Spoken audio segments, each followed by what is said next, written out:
Book 4. The power which rules within us, when its state is accordant with nature, so acts in every occurrence as easily to adapt itself to all present or possible situations. It requires no set material to work upon, but, under proper reservation, needs but the incitement to pursue, and makes matters for its activities out of every opposition. Even so, a fire masters that which is cast upon it, and though a small flame would have been extinguished, your great blaze quickly makes the added fuel its own, consumes it, and grows mightier therefrom. Let no action be done at random, nor otherwise than in complete accordance with the principles involved. Men seek retirement in the country, on the sea-coast, in the mountains, and you too have frequent longings for such distractions. Yet surely this is great folly, since you may retire into yourself at any hour you please.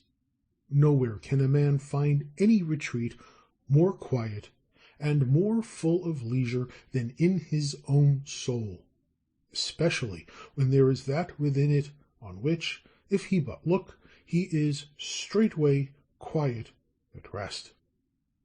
And rest I hold to be naught else but perfect order in the soul.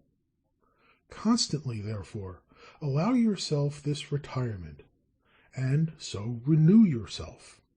Have also at hand thoughts brief and fundamental, which readily may occur, sufficing to shut out the discordant clamour of the world, and to send you back without fretting at the task to which you return. For at what do you fret? At the wickedness of mankind. Recollect the maxim that all reasoning beings are created for one another, that to bear with them is a part of justice, and that they cannot help their sin. Remember how many of those who lived in enmity, suspicion, and hatred, at daggers drawn, have been stretched on their funeral pyres and turned to ashes. Remember and cease from your complaints. Is it your allotted part in the world's destiny that chagrins you? Be calm and renew your knowledge of the alternative, that either Providence directs the world, or there is nothing but unguided atoms. And recollect the many proofs that the universe is, as it were, a state. Do the ills of the body still have power to touch you? Reflect that the mind, once withdrawn within itself, once grown conscious of its own power, has no concern with the motions, rough or smooth, of the breathing body. Remember, too, all that you have heard and assented to concerning pain and pleasure. Are you distracted by the poor thing called fame? Think how swiftly all things are forgotten. Behold the chaos of eternity which besets us on either side. Think how empty is the noisy echo of acclamation, how fickle and how scant of judgment are they who would seem to praise us, and how narrow the bounds within which their praise is confined. All the earth is but a point in the universe. How small a corner of that little is inhabited, and even there how few are they, and how little worth who are to praise us. Remember, then, that there ever remains for you retirement into the little field within, and above all, be neither distraught nor overstrained. Hold fast your freedom. Consider all things as a man of courage, as a human being, as a citizen, as a mortal. Readiest among the principles to which you look, let there be these two. Firstly, things external do not touch the soul, but remain powerless without. and all trouble comes from what we think of them within. Secondly, all things visible change in a moment and are gone forever. Recollect all the changes of which you have yourself been a witness. The world is a succession of changes. Life is but thought. If mind be common to us all, the reason in virtue of which we are rational is also common. So too is the power which bids us to do or not do. Therefore we have all a common law, and if so, we are fellow citizens and members of some common polity. The universe, then, must in a manner be a state, for of what other common polity can all mankind be said to be members? Wherefore it is from this common state that we derive our intellectual power, our reason, and our law. Or whence do we derive them? For that which is earthy in me is derived from earth, my moisture from some other element, my breath, and what is warm or fiery from their proper sources, and therefore, as nothing can arise from nothing or return thereto, my intellectual part has also a source. Death, like birth, is a mystery of nature, the one a compounding of elements, the other a resolution into the same. In neither is there anything shameful or against the nature of the rational animal, or contrary to the law of its constitution. It is fate that such actions should come from such men. He who would have it otherwise would have figs without juice. This too you should remember, that in a very short time both you and he must die, and a little after not even the name of either shall remain. Suppress the thought, and the cry, "I am hurt," is gone. Suppress, "I am hurt," and you suppress the injury. What makes not a man worse than he was, makes not his life worse, nor hurts him without or within. The law of utility must act so. All that happens, happens right. You will find it so if you observe narrowly. I mean not only according to a natural order, but according to our idea of justice, and as it were by the action of one who distributes according to merit. Go on then observing this as you have begun, and whatever you do, let your aim be goodness. Goodness as it is rightly understood. Hold to this in every action. Think not as your insulter judges or wishes you to judge, but see things as they truly are. For two things be ever ready. First, to do that only which reason, the sovereign and legislative faculty, suggests for the good of mankind. Secondly, to change your course on meeting any one who can correct and alter your opinion. But let the change be made because you really believe it to be in the interest of justice or the public good, or such like, and not with any view to pleasure or glory for yourself. Have you reason? I have. Why then do you not use it? When it performs its proper office, what more do you require? You exist as part of a whole. You will disappear again in that which produced you, or rather you will change and be resumed again into the productive intelligence. Many grains of frankincense are laid on the same altar. One falls soon, another later. It makes no difference. Within 10 days, if you return to the observance of moral principles and to the cult of reason, you will appear a god to them who now esteem you a wild beast or an ape. Order not your life as though you had 10,000 years to live. Fate hangs over you. While you live, while yet you may, be good. How much he gains in leisure who looks not to what his neighbors say or do or intend, but considers only how his own actions may be just and holy, looking not, as Agathon says, to the moral example of others, but running a straight course and never turning therefrom. He who is careful and troubled about the fame which is to live after him, considers not that each of those who remember him must very soon die himself, and thereafter also the succeeding generation, until every memory of him, handed on by excited and ephemeral admirers, dies utterly away. Grant that your memory were immortal, and those immortal who retain it, yet what is that to you? I ask not, what is that to the dead? But to the living, what is the profit in praise, except it be in some convenience that it brings?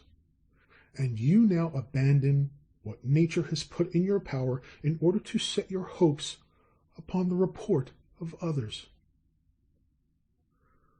Whatever is beautiful at all is beautiful in itself. Its beauty ends there, and praise has no part in it. Nothing is the better or the worse for being praised. And this holds also of what is beautiful in the common estimation, of material forms and works of art.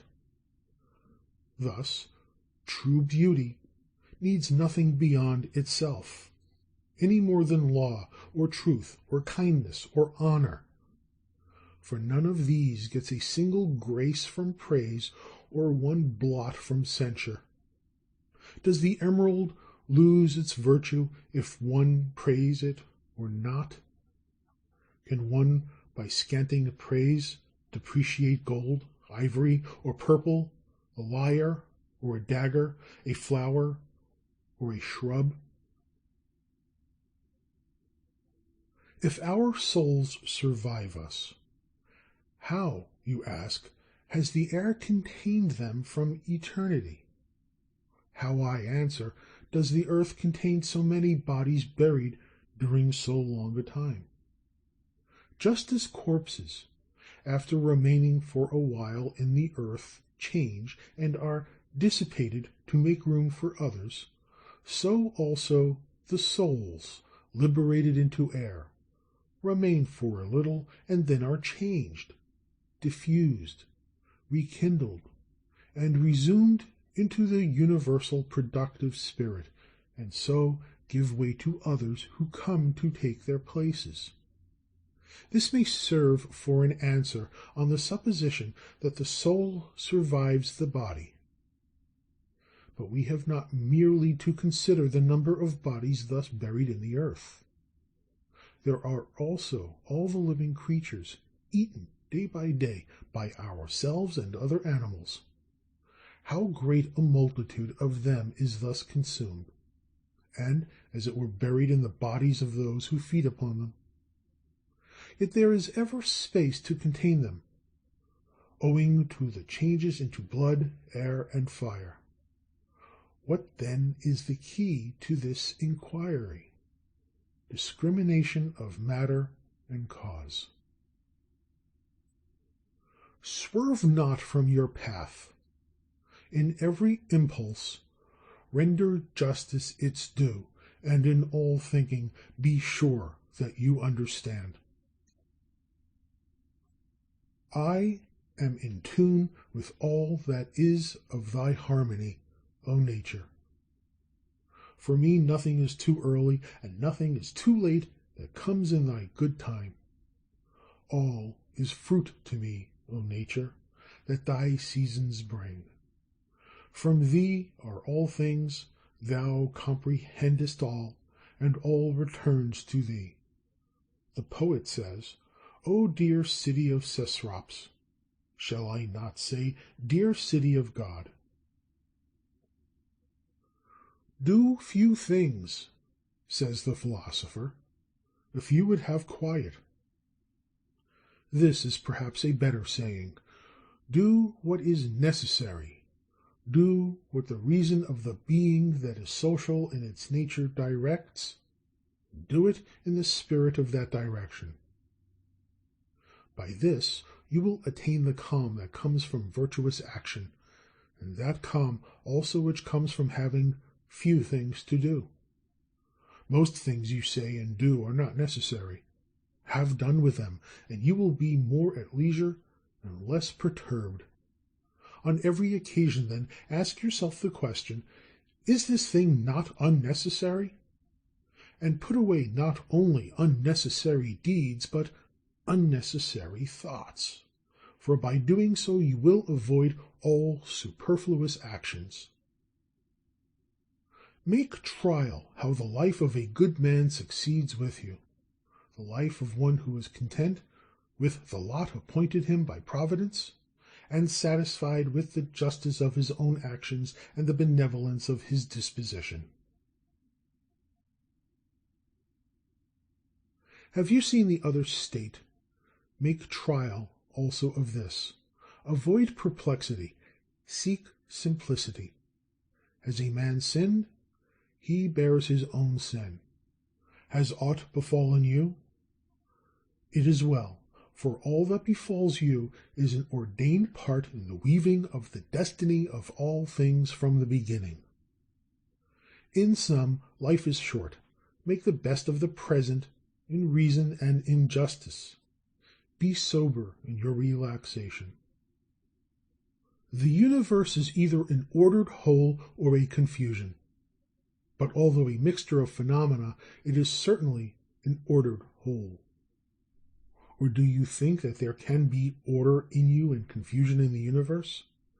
And that too, in all things, though diffused and separated, are all in sympathy one with another? Consider the deformity of these characters, the black or malicious, the effeminate, the savage, the beastly, the childish, the brutish, the stupid, the false, the ribald, the knavish, the tyrannical. He is a foreigner and not a citizen of the world, who knows not what the world contains, and he too who knows not what happens in it.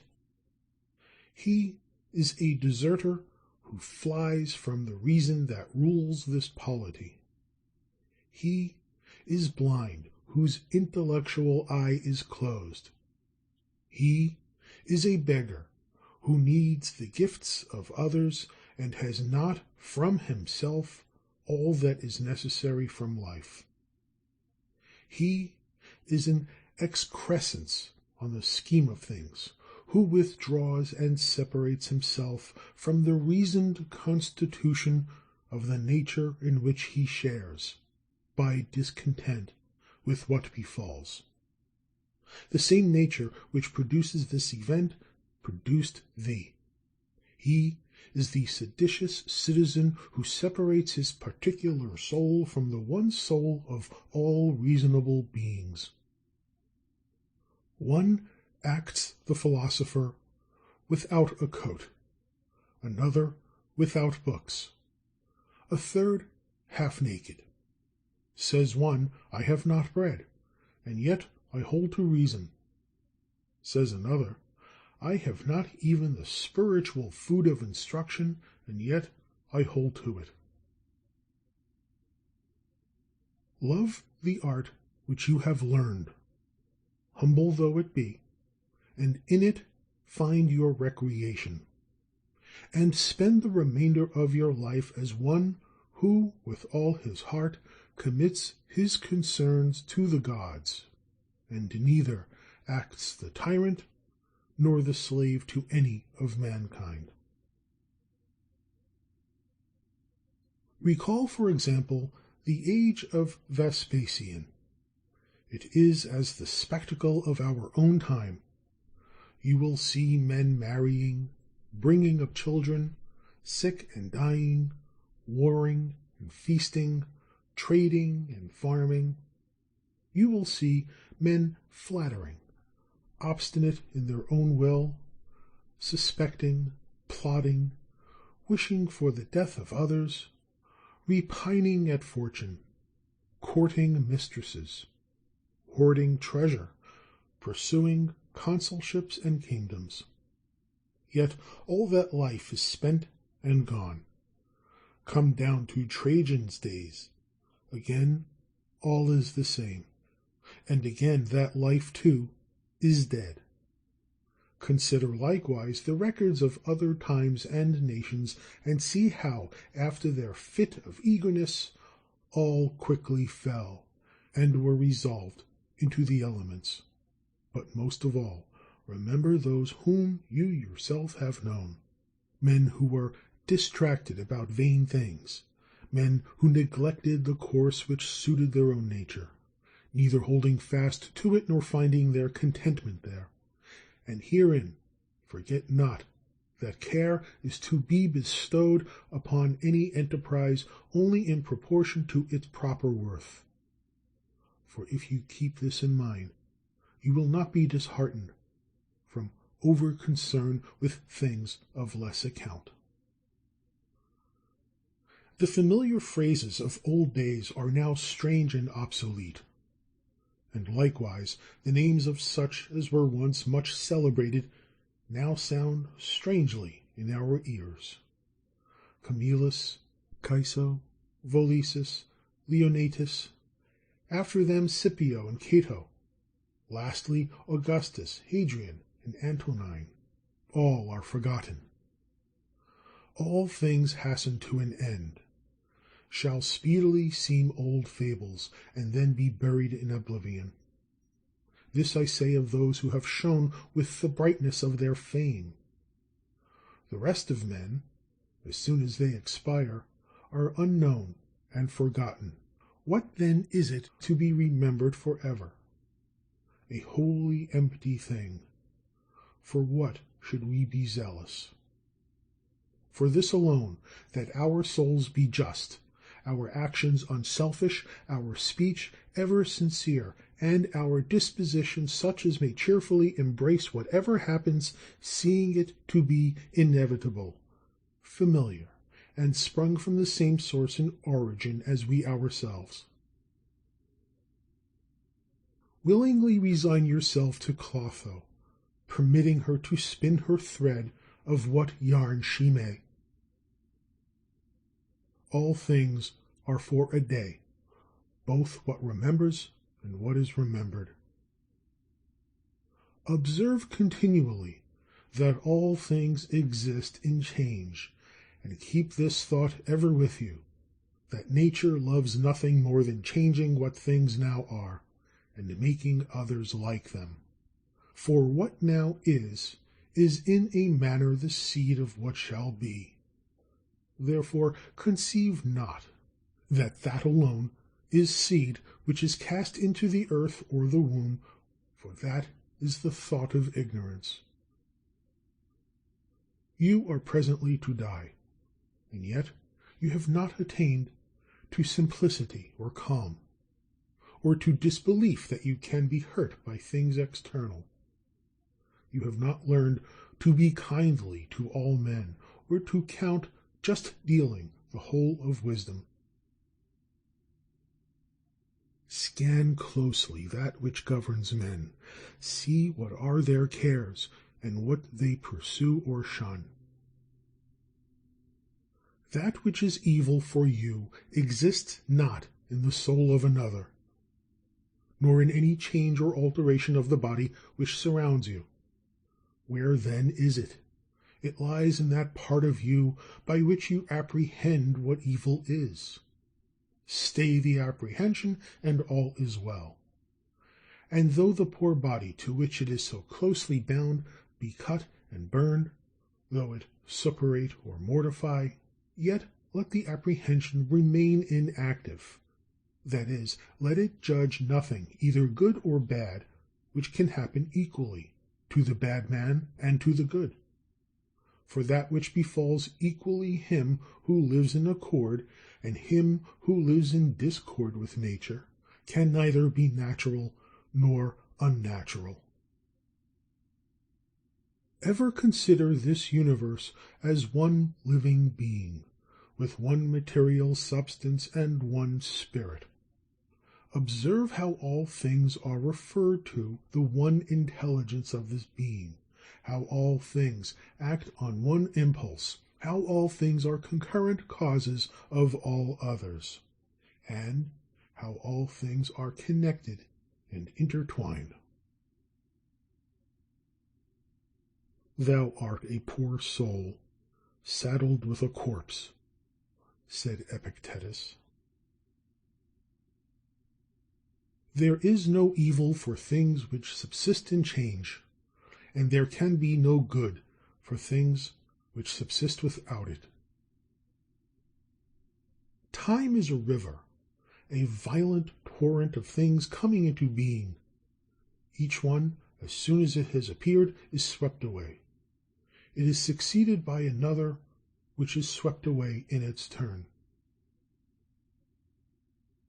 All that happens is as natural and familiar as a rose in spring or fruit in summer. Such are disease and death, calumny and treachery, and all else which gives fools joy or sorrow.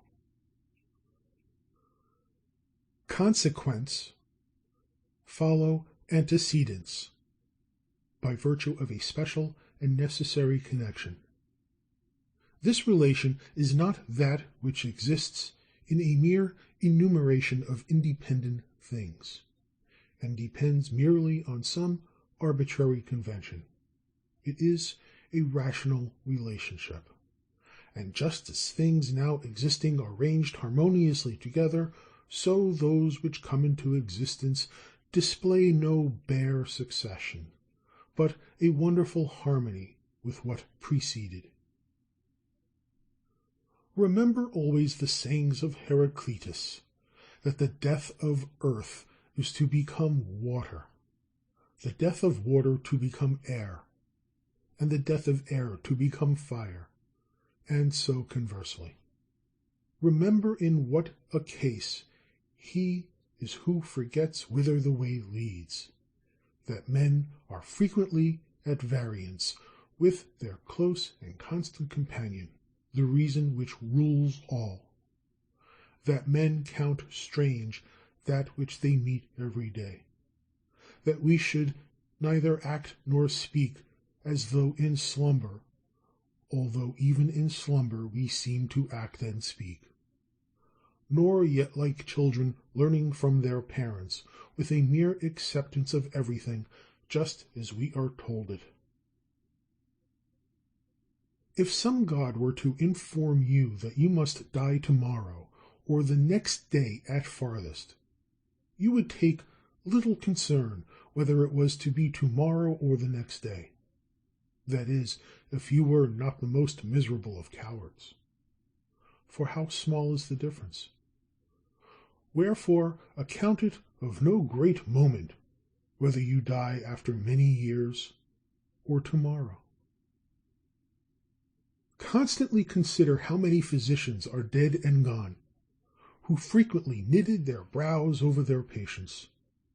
How many astrologers, who foretold the deaths of others with great ostentation of their art.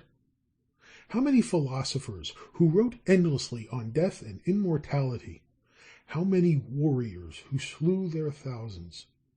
And how many tyrants, who used their power of life and death with cruel wantonness, as though they had been immortal. How many whole cities, if I may so speak, are dead.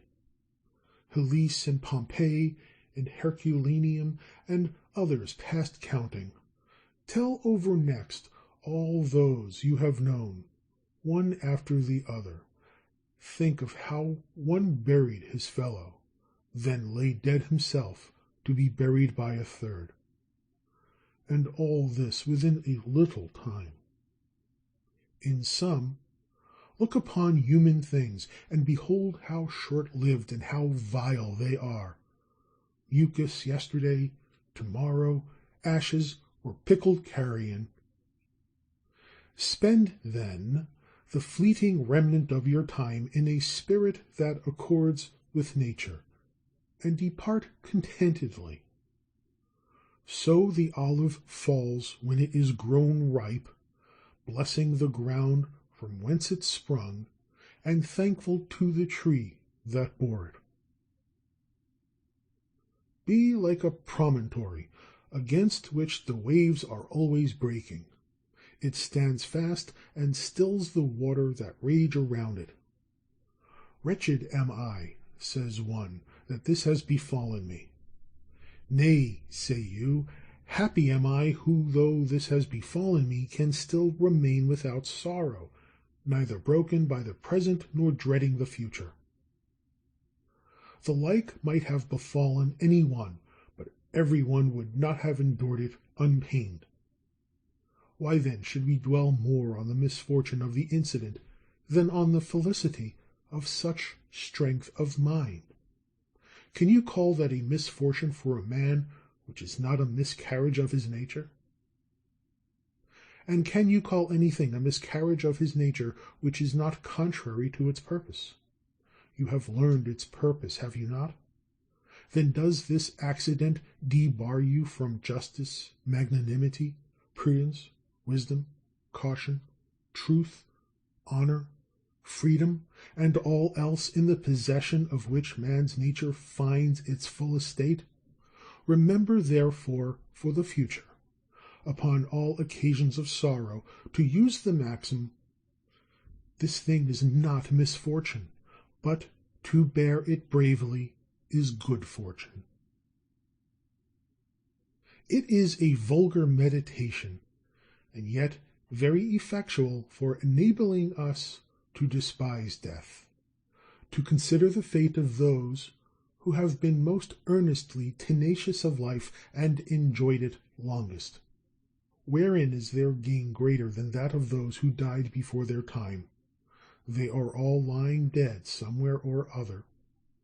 Cadicianus, Fabius, Julian, Lepidus, and their fellows saw the corpses of multitudes carried to their grave, and then themselves were carried thither. In sum, how small was the difference of time, spent painfully amid what troubles, among what worthless men, and in how mean a carcass! Think it not a thing of value, rather look back into the eternity that gapes behind, and forward into the other abyss of immensity. Compared with such infinity, small is the difference between a life of 3 days and one of 3 ages, like Nestor's. Run ever the short way. The short way is the way according to nature. Therefore speak and act according to the soundest rule, for this resolution will free you from much toil and warring, and from all artful management and ostentation. End of the 4th book.